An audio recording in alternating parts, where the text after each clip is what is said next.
My mum was there, my sister-in-law was there, and they started to beat me. And this was a different kind of beating. It was almost as though they were determined to kill me. And all my life I'd been threatened that we will bury you under these floorboards, and I really believed they would. And within no time, they'd broken my jaw. They had broken my arm, and I was in a lot of pain. So my parents originate from the Punjab in North India. They came over in the 1960s, and I always say that they packed very tightly their cultural beliefs. And unfortunately for me, that meant that girls were not wanted or desired, but boys were. So I was looked upon as a bad entity, almost like a witch or a possessed child. So everyone wouldn't touch me or welcome me or hold me because they felt I was carrying bad spirits. Were you the only girl in your household? So I'm the youngest of three. I have two older brothers, and I'm the only girl born in my immediate family, but also the only girl in my extended family, with my father being one of 7 brothers. My normality was such that I was kept in my room at the age of 6. My room wasn't like a child's bedroom whereby it's got nice furnishings and soft toys. It was very bare, brick walls. The only time I was allowed out of my room was to go to school, or my mother would call me to cook, or I would be called to do another chore like washing the plates or dishes or the clothes, because we didn't have washing machines. And I had no interaction with my family. I didn't make eye contact. Girls are told to look down all the time, and I still have a bit of an issue making eye contact with people, primarily because we get hit if we make eye contact, we get shouted at. So I was non-verbal because I didn't engage in conversation with my family. I had to nod, not speak. I used to press my ear against a very rough wooden door and listen into TV programmes and pretend I was sitting with my family. But my friend at school would walk me to school and sing me all the songs from Top of the Pops, and that's how I knew a lot of music. I amused myself with books. I've got a love of books still. I used to take as many books from school as I could because they were my friends. I would name them. And I really believed in fairy tales and that I was Rapunzel, and then one day I would be saved from my room. What was your relationship with your parents like? I was very scared of my mother and father, and a lot of people don't understand that women play a big role in my community as much as other communities that are like mine and cultures that are like mine, whereby the person that would call me out of my room would be my mother. The person that was watching a lot of my abuse was my mother, and she herself was very angry all the time just by my existence. I wanted to please my father. I would go out of my way to do things to make my father happy, and by that I mean I would cook food as quickly as I could. And most kids have a toy they remember from their childhood, but I remember he brought me back a blue crate that had bottles in it, and I turned it upside down, which meant when I was a little 6-year-old, 7-year-old, I could reach everything so much quicker in the kitchen, and I felt maybe that was an extension of his love to me as well. And you mentioned that you were able to go to school. What was school like for you? So school should have been an escape, and it was to a certain point because of the books, and the teachers were quite pleasant.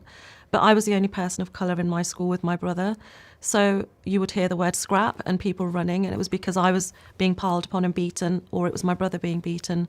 My hair was pulled, I was spat upon, and every day was a bit of a battle in a different way. I had literally a couple of friends because nobody wanted to be my friend because they too would be picked on. But the ones I had were very loyal and very loving, and I wasn't allowed a lunchbox. And my first experience of jam sandwiches was because my friend offered me one of hers, knowing that I wasn't getting any food at lunchtimes. And, you know, I remember making that little jam sandwich last for the whole of the lunchtime so I could be part of the lunchtime community, sitting inside instead of sitting on a bench waiting. So my father, from the age of sort of 7 upwards, would bring back a group of his friends, and I knew them all. And in my culture, you don't say names, you say uncle or auntie to anyone that's older than you. And they would come and they would eat and they would drink, and my father owned a lot of pubs. So my father was the place to go to because he had the alcohol. And, you know, he would come back from the pub, and my mother was the one who would wake me and say, go down. She would go back to bed, and I would go and cook rice and chapatis and chicken and some vegetables, and I would take them on a tray. Then I would sit on the bottom of our large wooden staircase waiting for them to finish because my father didn't like mess. And when I got to 14, my mother woke me up, and instinctively I had this horrible feeling. I remember taking the food in and waiting, and I remember thinking I don't want to go and pick the dishes up because they were exceptionally loud. They'd started to bring bottles outside. My father used to put the empty bottles outside, and there was bottles of Johnny Walker all lined up. And then when I did get the call, I went in with the big tray that we had. It was a big white tray, probably bigger than me. And he grabbed my wrist and the tray fell down.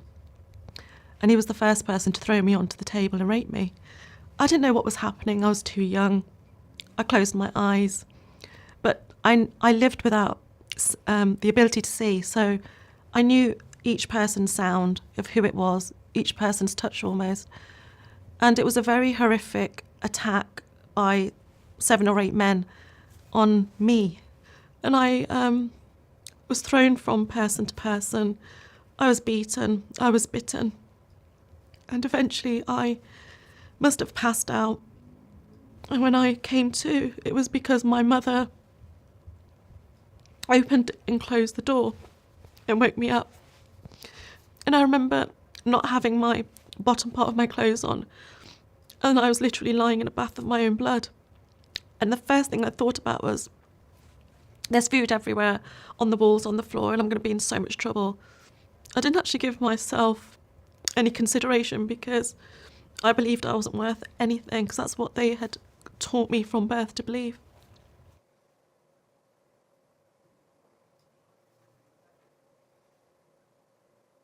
You mentioned your mother, so how did she respond straight after this attack? Well, my mother was the one who woke me up. As I said, she opened and closed the door several times. And she was angry, you know. It's all about perception.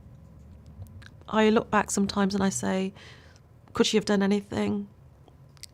Did she show any act of kindness? And I know that she was the one who gave me a new set of pyjamas. Was that an act of kindness, or was she just doing that? I don't know. But she could have at some point just come to see me and stroke my hair or give me some comfort. But she was just angry and almost made me feel that it was my fault, that I had asked for it, that it was me that had instigated the whole attack. I was so naive, I didn't understand what had happened. You know, we don't have conversations about periods or sex or relationships in my culture or cultures like it. It's a taboo to even think about it. So I just knew it was wrong, but I didn't, school back then didn't teach us these things. And all I knew is that it was wrong, and I didn't feel like me anymore. She allowed me to have a shower, and I was never allowed to shower. My brothers were. They used to make me have bucket baths, which meant you have a bucket and you fill it up and then you use a jug to wash yourself. But on this instance, she told me to have a shower. And again, I thought maybe she was being kind, but the shower really stung. So where I'd been bitten, where I had open wounds, it really stung. And I kind of wished I had had the bucket bath. But after that, I had just asked her if I could go to sleep because I was in so much agony. I was in a lot of internal pain, naturally. But the mental pain was almost that I felt broken. I just felt like that was it. That was the end of me. And were you living in fear that something might happen again? I used to walk in with that tray with my legs shaking from that day forward. So every Friday or Saturday when my father would bring his friends, I was visibly shaking and scared because I was sure they would try to do something again, and then not knowing it's torture. There's no other word for it. But it was always upon me to go and face them every weekend and give them this food. I turned 15 and I realised I was pregnant. And I told my mum that I was no longer having periods, and I didn't know I was pregnant, but she told me that I'd spoilt myself. My dad was called immediately. He came and they both sent me to my room and they were shouting at each other. And before I knew it, I was in the car, and I'd never been in my father's car. And I remember it was a blue Humber Sceptre, and I'm sat in the back looking at the trees and the clouds and wondering where I was going.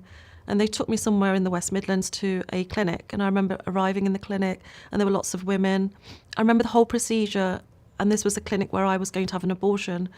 The thing I always talk about is the act of kindness from this whole experience of this abortion, because it was the first time someone had actually extended love to me.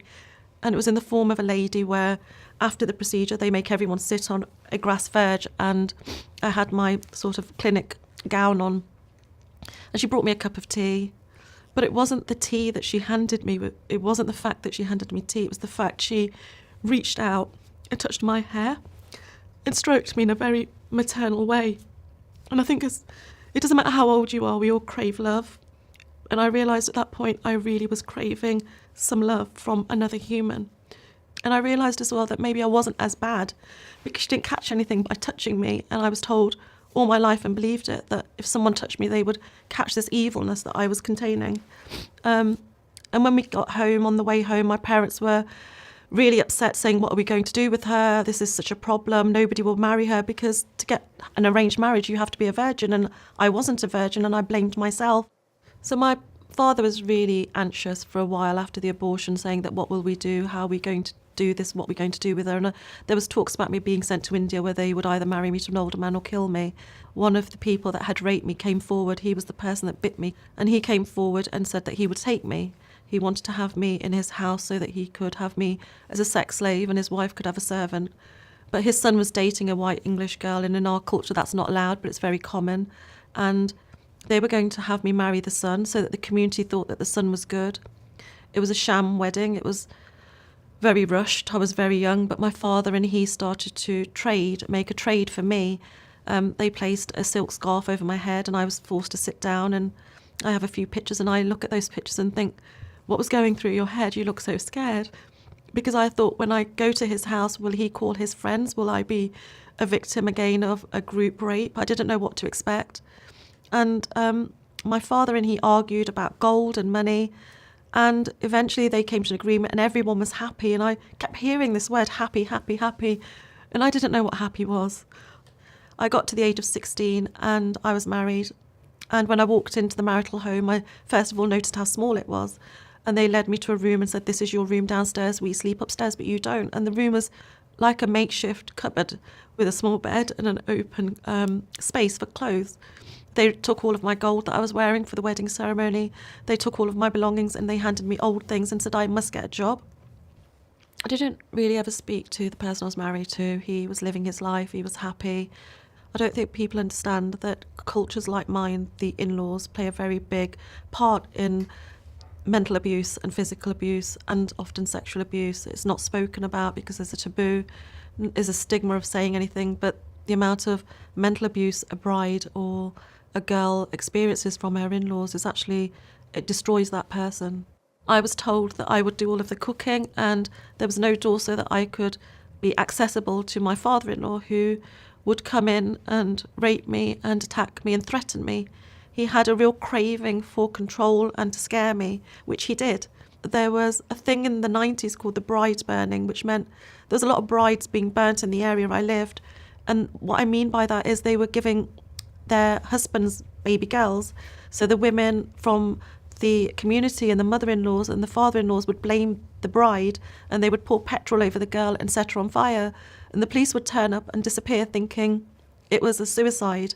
And they would say that they didn't know what to do. They didn't want to get mixed up in it. So I was literally dodging my father-in-law, because on the weekends he would tie me up with metal coat hangers around my ankles, and the metal would actually dig into my skin, and he would strip me so I couldn't move. I would sit there and soil myself because I couldn't use the bathroom. And I was really, really scared. I was scared of everything. I was very skinny because I had an eating disorder. Every time I would plate some food at the end of preparing a meal, my mother-in-law would throw it into the dustbin.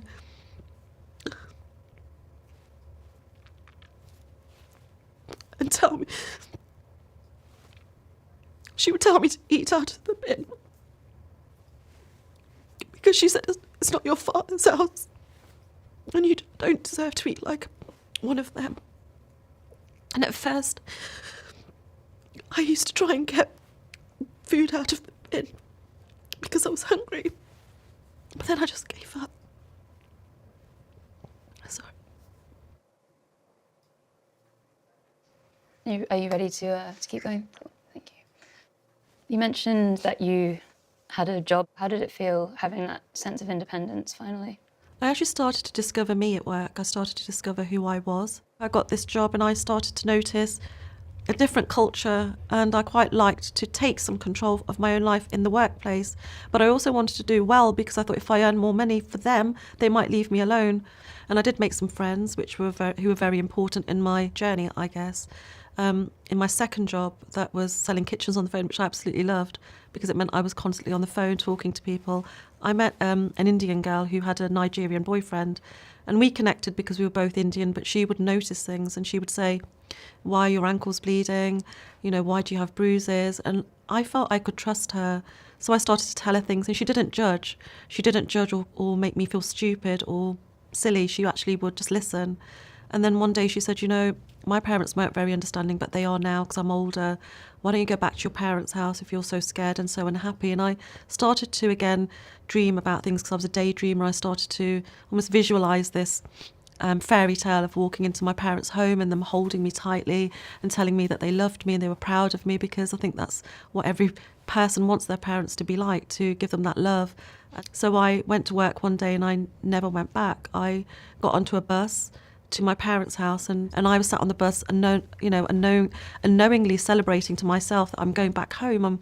It's something I'm familiar with, it's my home, and I'll be able to see my dog and I'll be able to speak to my mum, not even thinking that you never spoke to your mum. Life was never that good at home.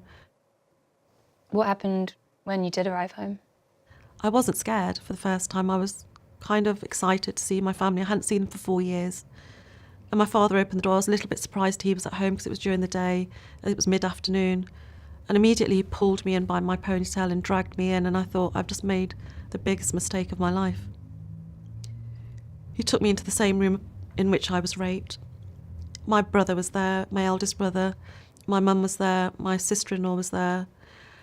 And they started to beat me. And this was a different kind of beating. It was almost as though they were determined to kill me. And all my life I'd been threatened that we will bury you under these floorboards, and I really believed they would. I remember my dog barking in the other room. They'd shut her up in the other room so she wasn't able to come near me, and I desperately wanted out, but I didn't know how to get there. My father is an ex-professional wrestler. My brother's 6 foot tall, and I was this very thin, small 21-year-old. And within no time, they'd broken my jaw. They had broken my arm, and I was in a lot of pain.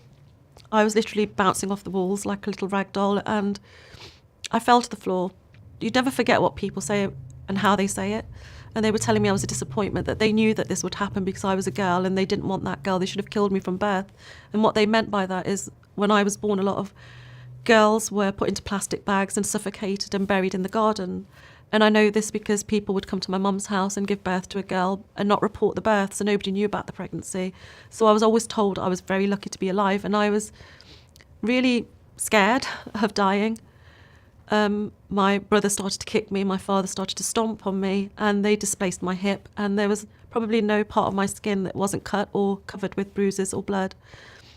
It came to a time where my father held his foot on my throat, and I felt at that moment I left my body. And I remember looking at myself and thinking, this is it. This is it now for you. But I heard something. It sounds strange, but it's what I believe, and I know what happened. And something said to me, not yet. It's not your time just yet. And I remember going back into the body and feeling nothing. I was numb. I knew they were still kicking and punching and stamping on me, but I wasn't feeling anything. All I was doing was watching blood literally drip from my head onto my nose and into the carpet.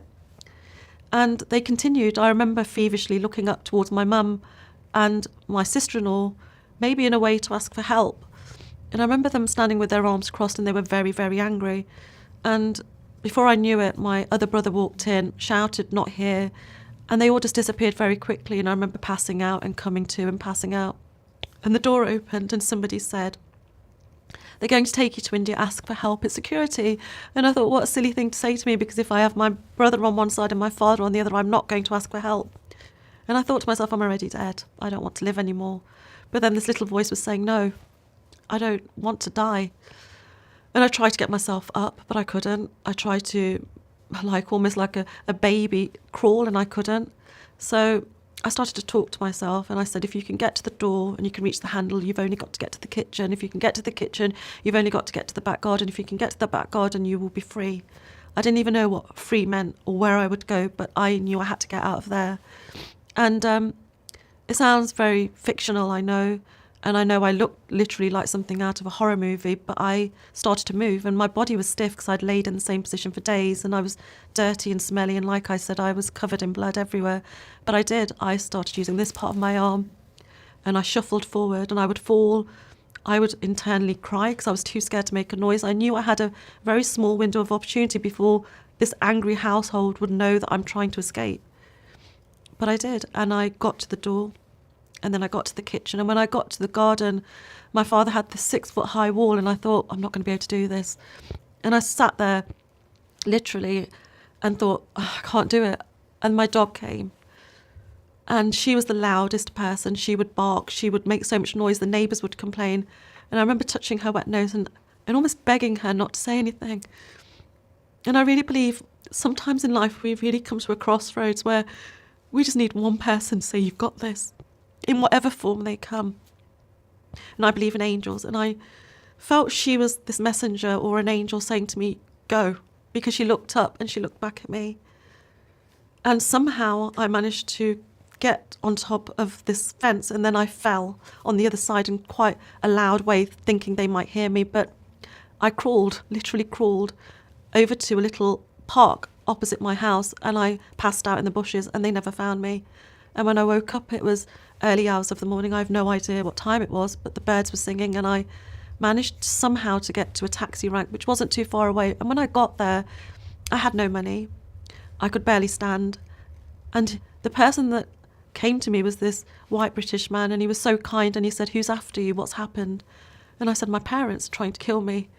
And he got me into the back of his taxi, covered me with a blanket and said, am I taking to the hospital, to the police? And I said, no. Can you take me to my friends, please?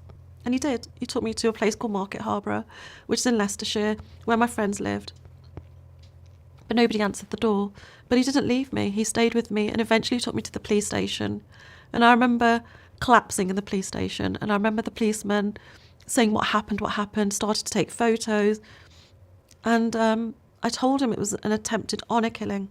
He almost looked disappointed and uncomfortable and like he didn't know what to do. And he said, the best thing for you to do is to get to a hospital. And before I know it, I was on my own in a hospital, lying on this bed. Nobody visited me. Nobody asked me who I was. The nurses would come and do their observations and disappear without looking at me as though I was there. I watched the people in each bed and their families. And I knew who was coming at what time. But I also knew that nobody was coming for me.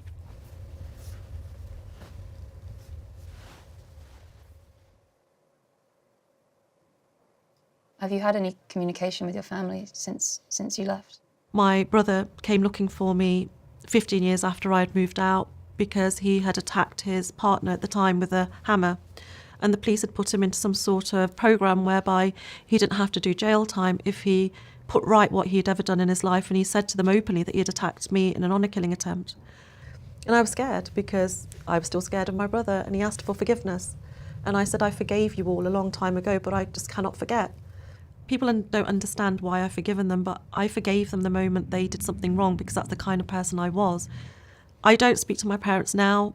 I have been continuously threatened and haunted by them, whereby they have said they will behead me. So I get 30 to 40 death threats every month, not just from them, but from people I don't even know, especially the Middle East. And the way they look at it is if you leave an arranged marriage, they have to kill you to retain that honour. And I understand the importance of speaking out regardless of stigma and shame, because they will continue to do these things over and over again. So whoever it is you're protecting, the first and only person you should be protecting is yourself. I don't speak out of hate for my culture or to bring disrespect to Indians or Sikhs or Punjabis, whoever you may be. It's not for that reason. It's to say that as humans, we should value life. Whether it's born, that child is born a girl or a boy, they are a precious life.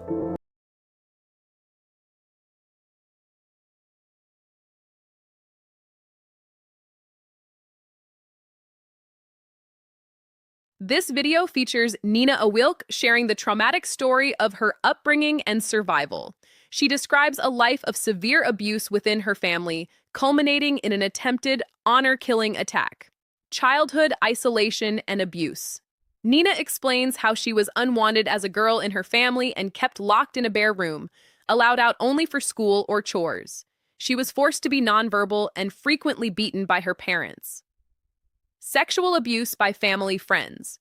Beginning around age 14, her father subjected her to group sexual abuse by his friends, which her mother witnessed and failed to prevent. Forced marriage and exploitation. After being forced to have an abortion at 15, Nina was married off at 16 to one of her attackers in a sham wedding to hide her loss of virginity from the community. She was treated as a servant and continued to endure abuse in her marital home. Attempted honor. Killing. Upon attempting to return to her parents' home for help, her father, mother, and brother brutally beat her, breaking her jaw and arm and attempting to strangle her. She miraculously managed to escape over a wall with the help of her dog and found a kind stranger who took her to the police. Recovery and forgiveness. Nina discusses her recovery and her decision to forgive her family, not out of hate, but to protect herself and raise awareness about the dangers of honor killings.